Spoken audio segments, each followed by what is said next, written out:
Shabbat shalom, everybody, and you are welcome to the Parshas of this morning. We thank the Lord our God for giving us life and to see this beautiful and wonderful day in the land of the living. We are starting another Torah circle, right? We finished the other one last week, and now this is a new understanding. And we are going to ask the Lord our God to please to help us through this 5,784 years, that it should give us more understanding, to give us light, to shine light in the Torah study or the Torah circle of this year, so that we will have more understanding and more knowledge in this Torah, because our life is the Torah. Moshe said that Torah is what we eat, Torah is what we breathe, Torah is our essence. So, Bereshit meaning the beginning. You know, in the beginning of God creating. So I subtitle the parasha of this morning is a kind of subtitle I want us to understand: the mother of life, attraction of the opposite. The mother of life, the attraction of the opposite.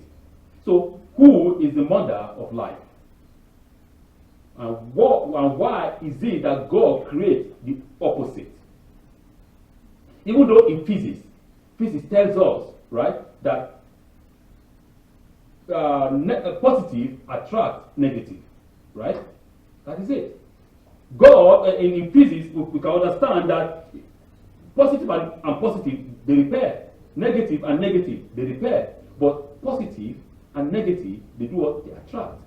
Mm-hmm. So why is it that in the law of the universe, in the law that the Lord God has created, the opposite should attract? And we may say, no. We have to put positive and positive. Why do we men think in our head that we must put negative and negative, and it will result in some kinds of, I don't know what the result will be. It doesn't make sense. The Lord God said the attraction of the opposite. So the mother of life. YHWH is the mother of life. Why did Adam say, call his wife YHWH? Because Adam was the one that gave her that name, YHWH, right? And the Lord God called the man Adam. Adam didn't give himself Adam, right? God called him Adam.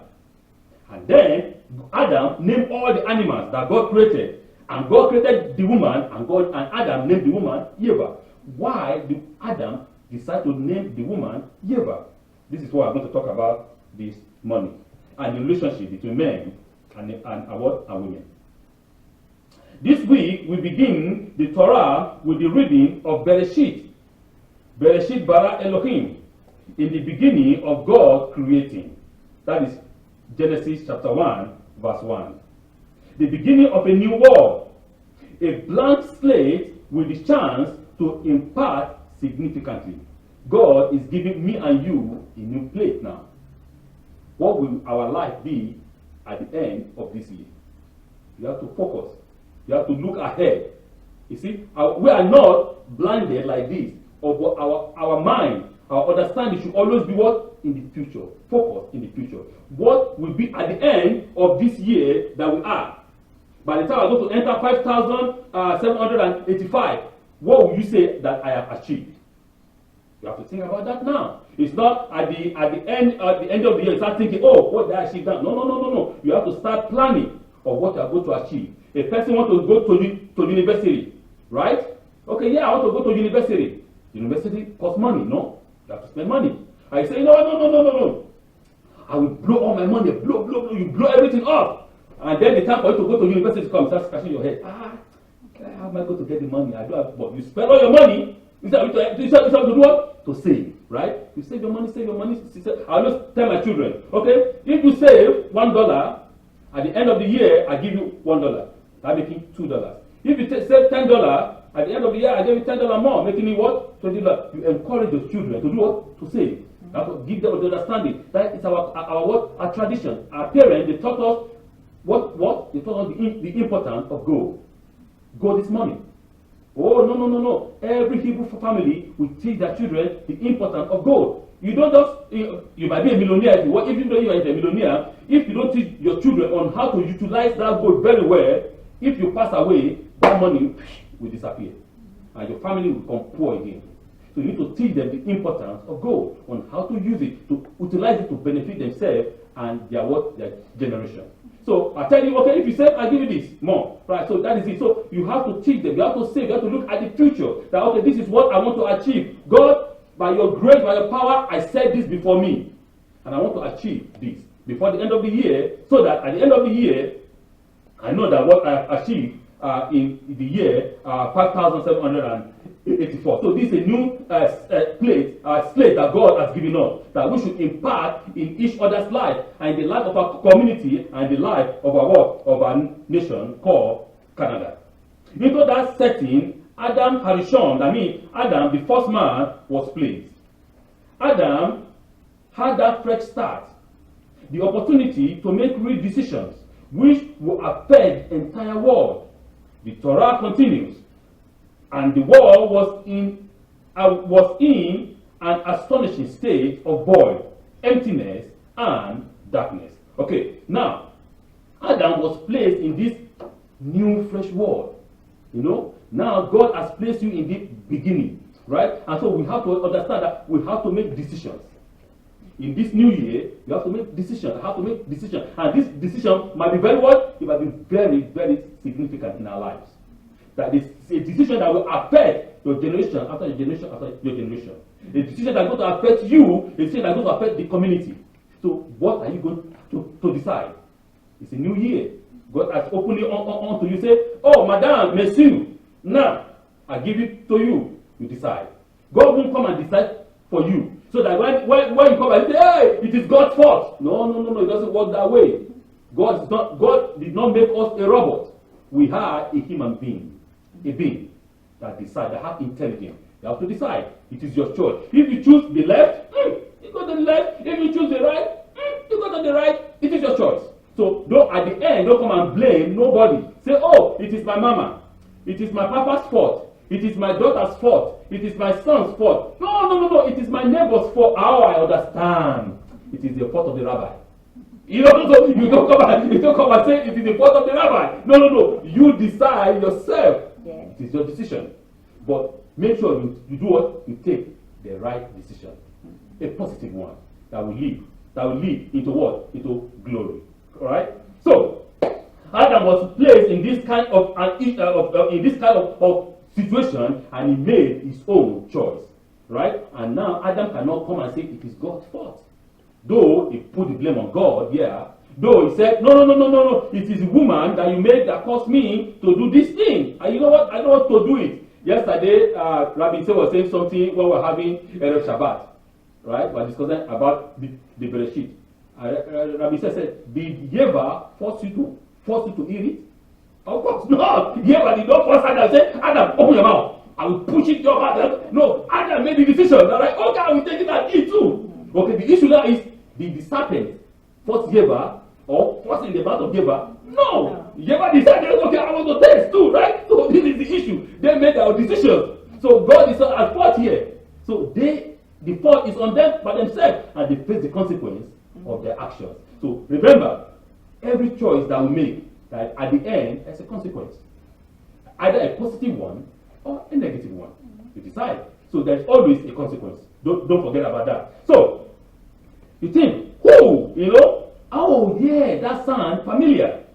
Perhaps things haven't changed all that much, and we can see it in our lives now. In the situation, the present situation that we're seeing, things haven't changed. You say, no, Adam was a primitive man. That's what we think. Oh, you know what? Adam has no what do you call it? Apple. He has no iPhone. Everything no. He doesn't have iPad. Adam doesn't have Samsung. Adam does. Oh, this big television. Adam is so primitive. He doesn't understand. Tell me what's the difference between us and Adam? Nothing. Zero. No difference. The way Adam acted, we see the same way we are acting. Why? Because the DNA of Adam was in us. We are the descendants of Adam. We are the same like Adam. You will say, you know what? Hey, Adam does not have big scrape, the high scraper, this big building. He lived in some tent. Adam lived inside the mountain. Okay. Adam lived inside the mountain, inside the cave. Okay, good. Adam doesn't have this designer cloth. Gucci. You know, Adam doesn't have, you know, the Adam doesn't have what you call it, Ralph Martin or all these Italian designers clothes. Yeah, Adam only put his own, the animal clothes that God gave to him, that what he wear. Oh, okay. Tell me, what is the difference between Gucci and the one that God used for? The one that God created for Adam is even better than Gucci, right? Because that one does not have a sewing. That cloth does not wither, and that cloth is eternal because it's made by God Himself. See, so this is what we need to understand, that there is something different between us and Adam. We are still acting the way Adam acted. So we need to understand what will be our decision. Let us please endure us and I ask us to please to choose and to decide what is right. So perhaps we too have the incredibly powerful opportunity that Adam had. God has given us an opportunity to see a new year, to start again. Remember, as I always tell us, this year there are people that have already passed away. The opportunity is gone. Look at what is happening in our country now, what's happening in the Middle East. How many thousands have lost their life? They saw the beginning, but 2 days, 3 days, 4 days ago, they've gone. There are some that left yesterday, right? That died. That is it. That is life. But we need to understand, we that have life, there is an opportunity for us to do what is right and what is just. So, Adam called his wife Chava. And there are sages, our wise men say, what does it mean?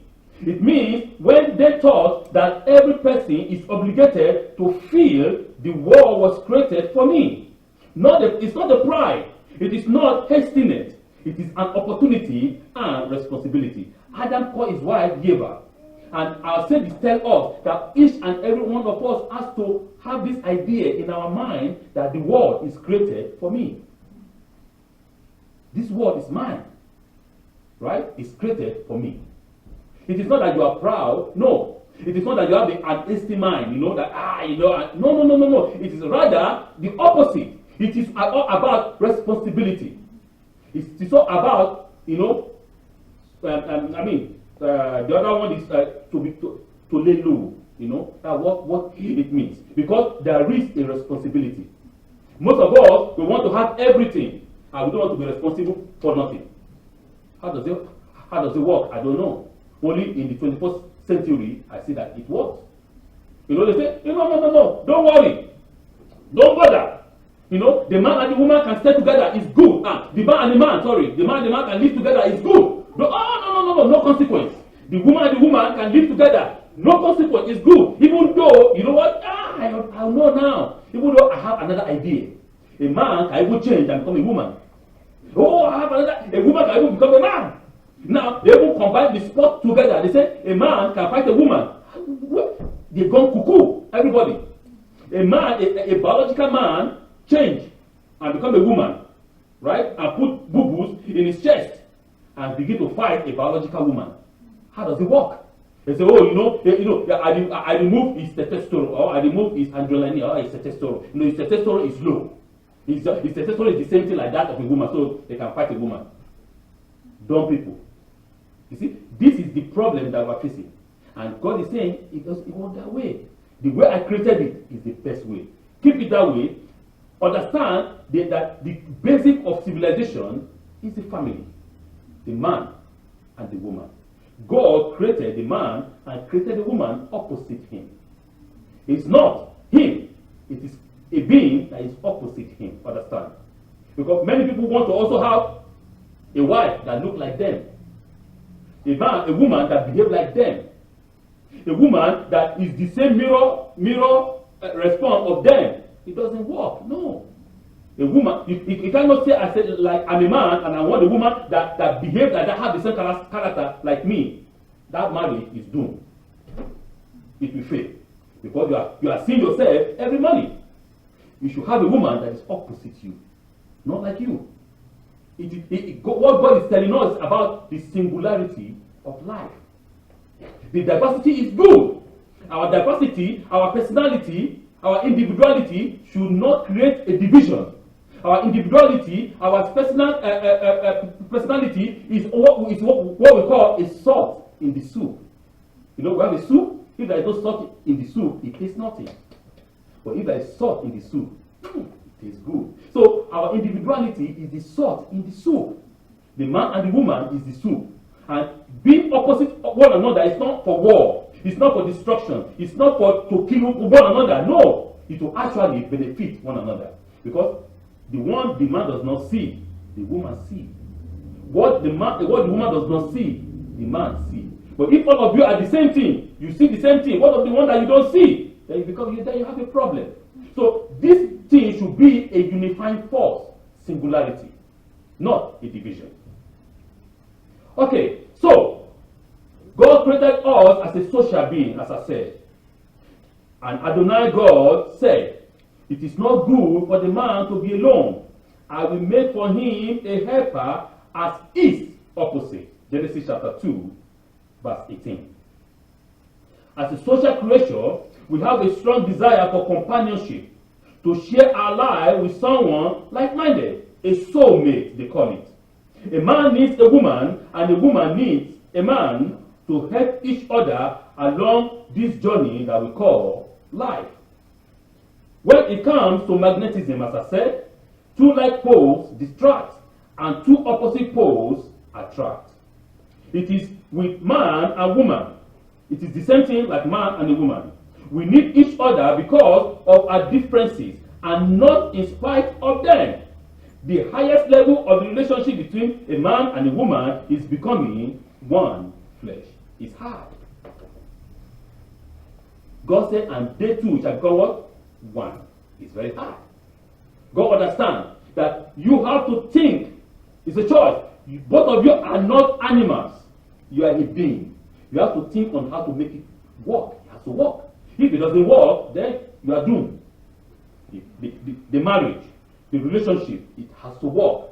But remember, the marriage is not hunky-dory. As people, oh, I'm going to get married today, I'm going to get married tomorrow. Hey, yeah! But remember, there's a lot of challenges ahead of you. You need to think about that individually and collectively. The man will not be exactly like you, and your wife will not be exactly like you. You have to look, there is a lot of differences. Quarrel, fight. But you have to make it to work. You have to come together and bring all the relationship in the state of singularity. And they two shall become one. That's what the Torah said. And that is the state of singularity. There is a lot of diversity. Remember, the hands, the human body is filled with diversity. The eyes is not the same with the nose. Can you breathe with your eyes? No. You breathe with the nose. The nose cannot say, you know what? No. I want to be the eye. No. I want to breathe. I love the eye. I want to be like the eye.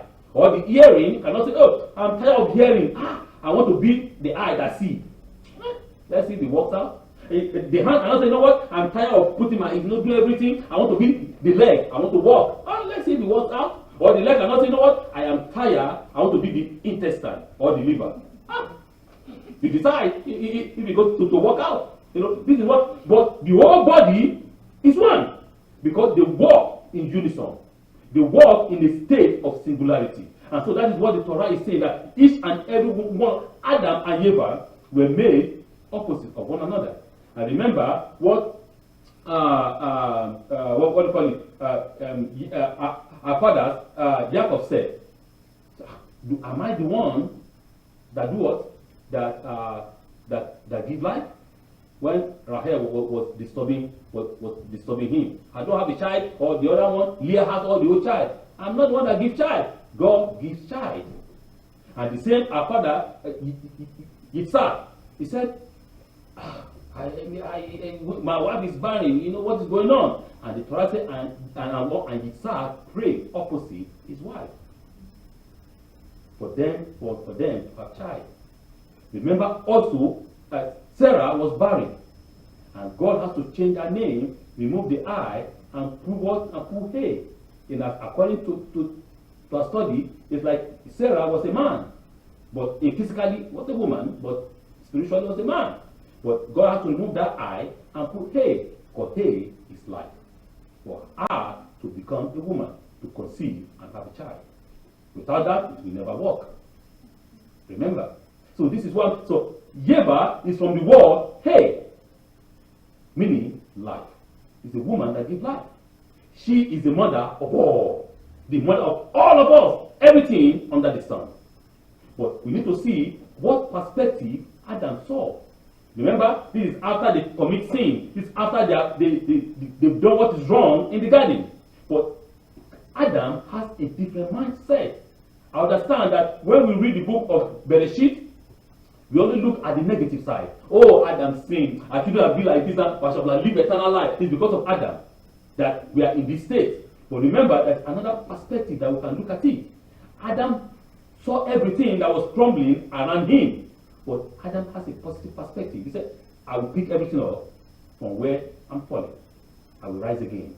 I will stand up again, and I will be successful. So let's see how Adam did it. So, he said, and Adonai caused a deep sleep to fall upon the man, and he split.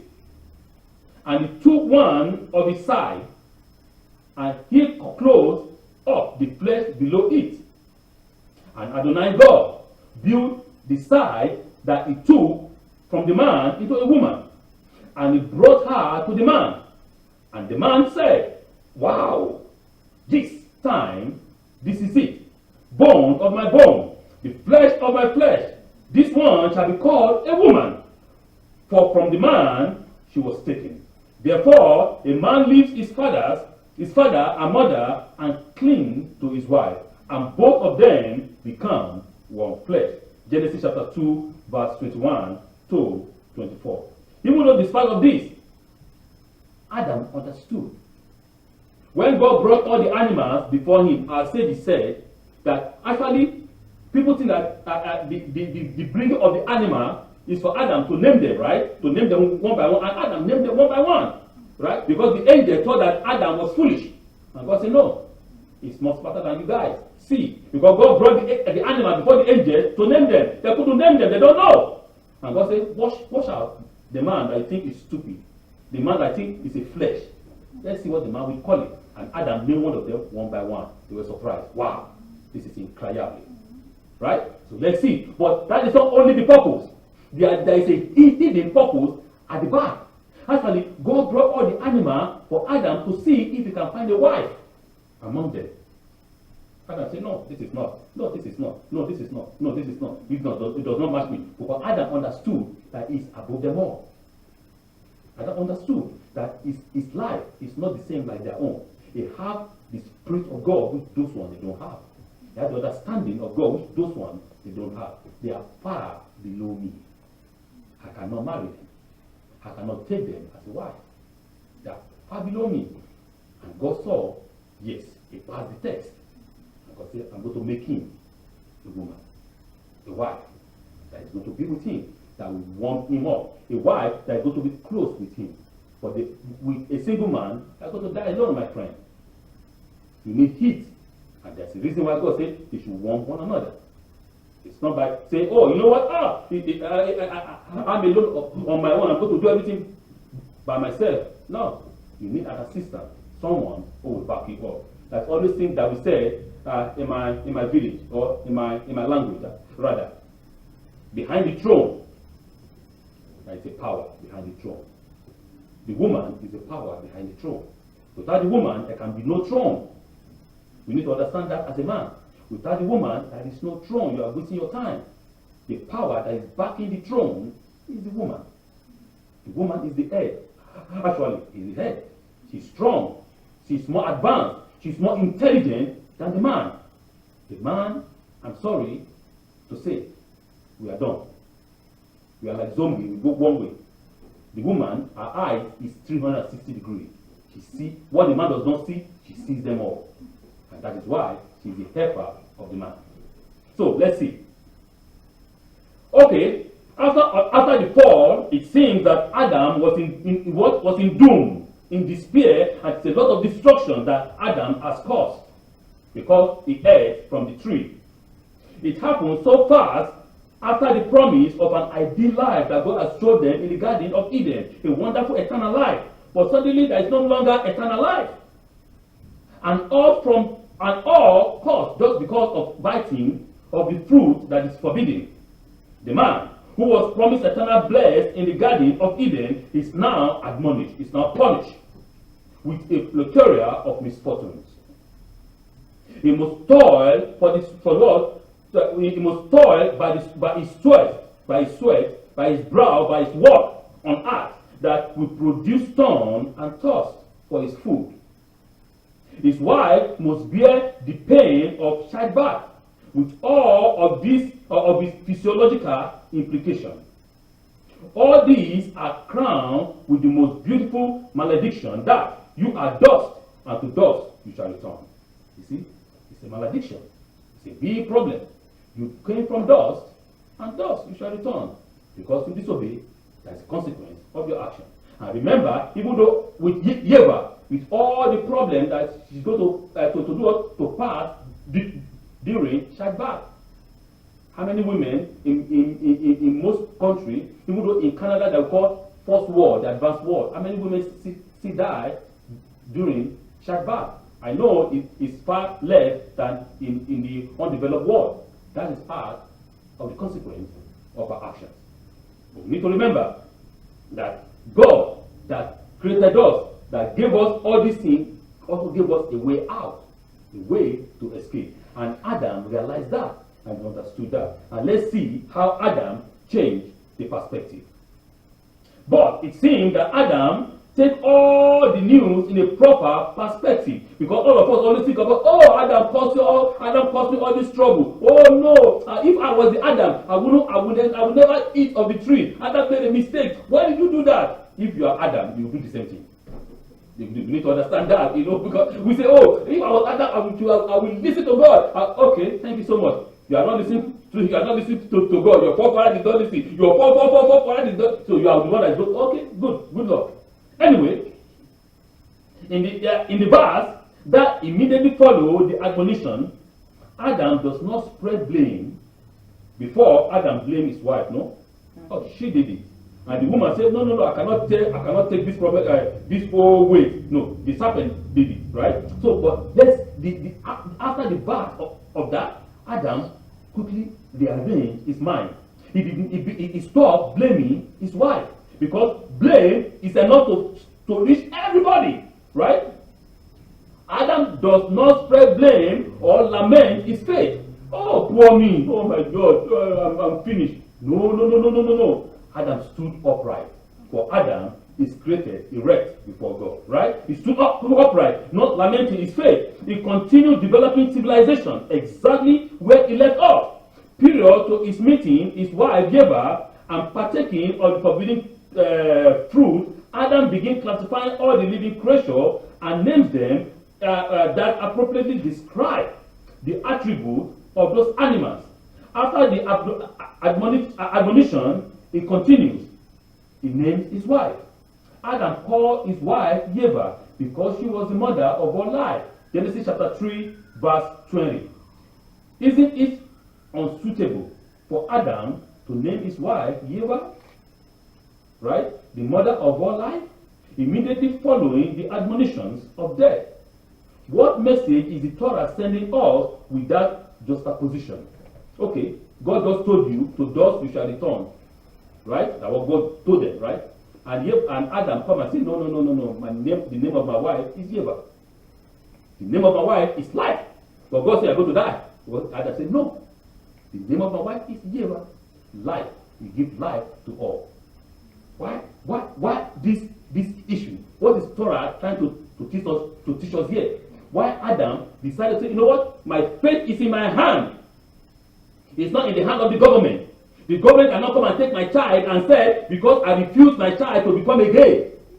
Because now, if you tell your child that you cannot be a transgender, they come and take your child and put it in what do you call it? JDP? I know. JBG. You know? They say, okay, no. The parent has no right over their own children.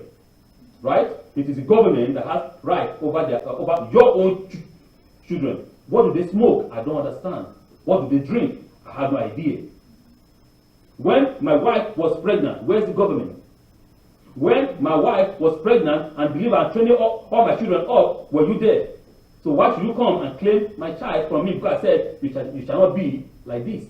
I want you I want to train you in the path of the Torah, in the path of justice, in the path of righteousness. So Adam said, no, my fate is in my hand. The name of my wife is Eva. The name of my wife is life. So let's see how Adam did it. It wasn't until I had been married, I'm talking about myself now, that I truly began to do what? To understand the full ramifications of both what the Torah said, that they both shall become one flesh. Because it is easy for you to hear it, right? It is easy for you to read it, but it's not easy for you to live that life. They two shall become one flesh. You cannot understand it until when you grow up and you get married. You have your wife, you have your husband, then you can understand what Torah is talking about. They two shall become one flesh. This becoming one flesh is not an easy process, and is fraught with argument, with quarrel, with tears, with a lot of things. Marriage is not about two individuals who share the same name and the same bed. No, nor is it about giving and take or continuous compromising. No, it is all about coming together, coming to that singularity, coming to the state of singularity. Remember the Talmud said, blessed is the man that unites the name of God, and cursed is the man that divides his name. Everything that God said is about singularity, the wholeness. You know, looking at the picture that God is talking about is about the holistic state, not individualistic state.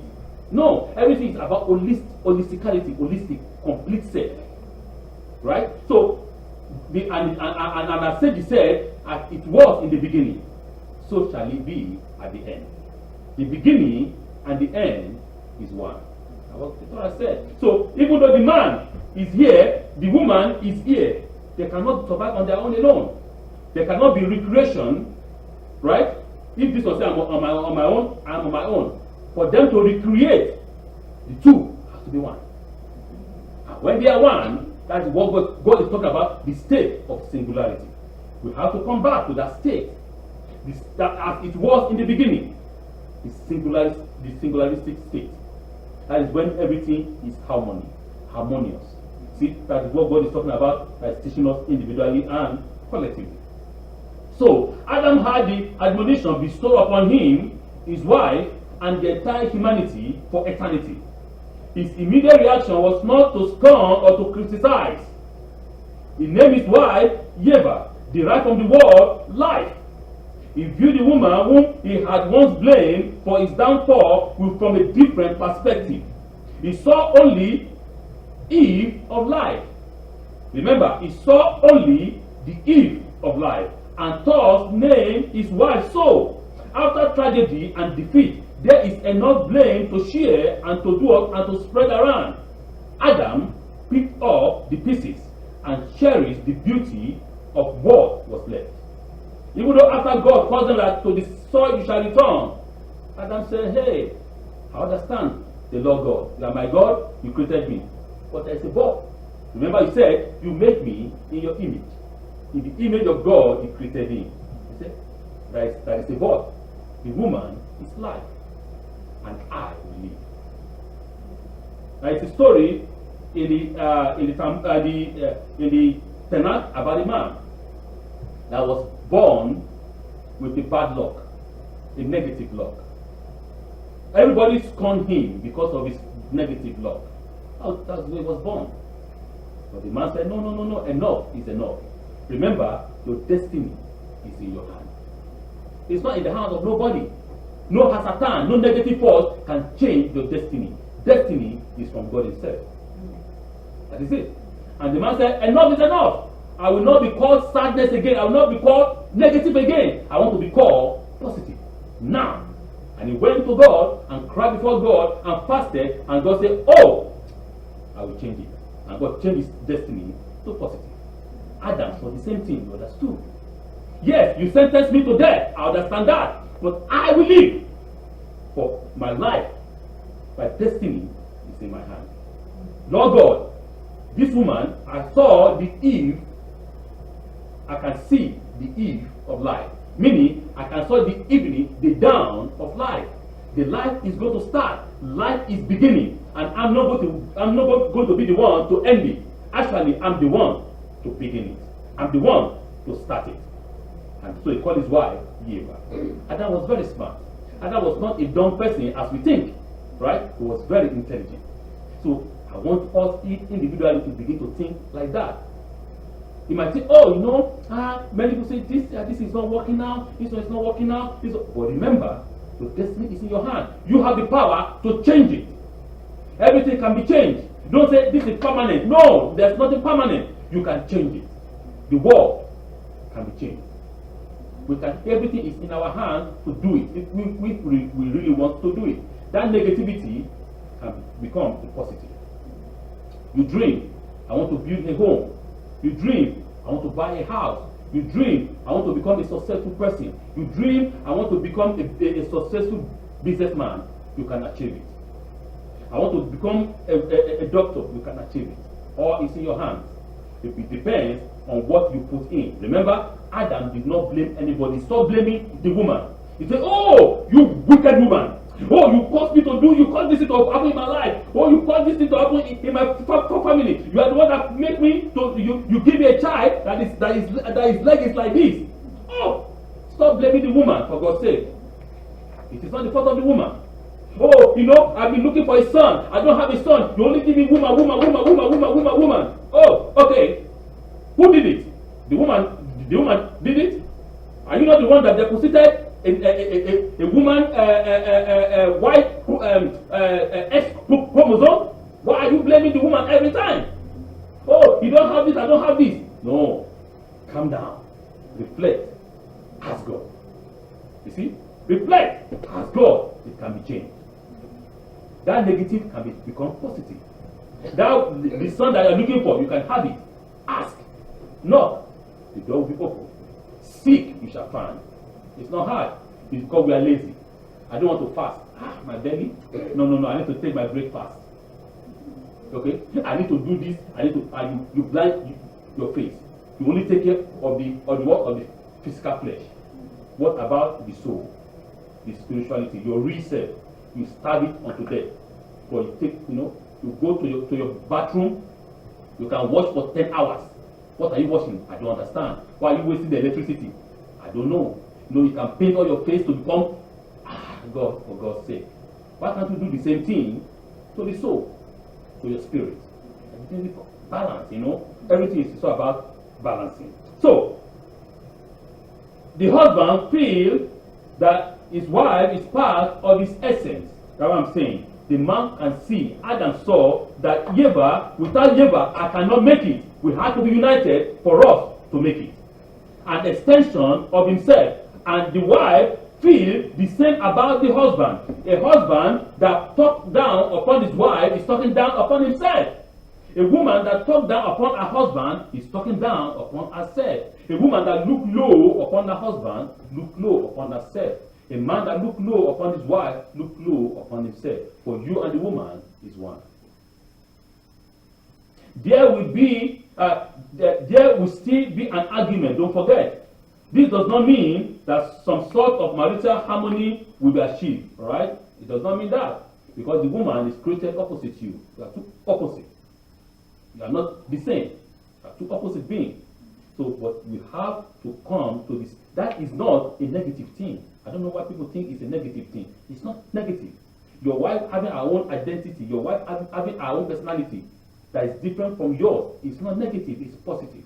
It's to complicate, it's to complement you.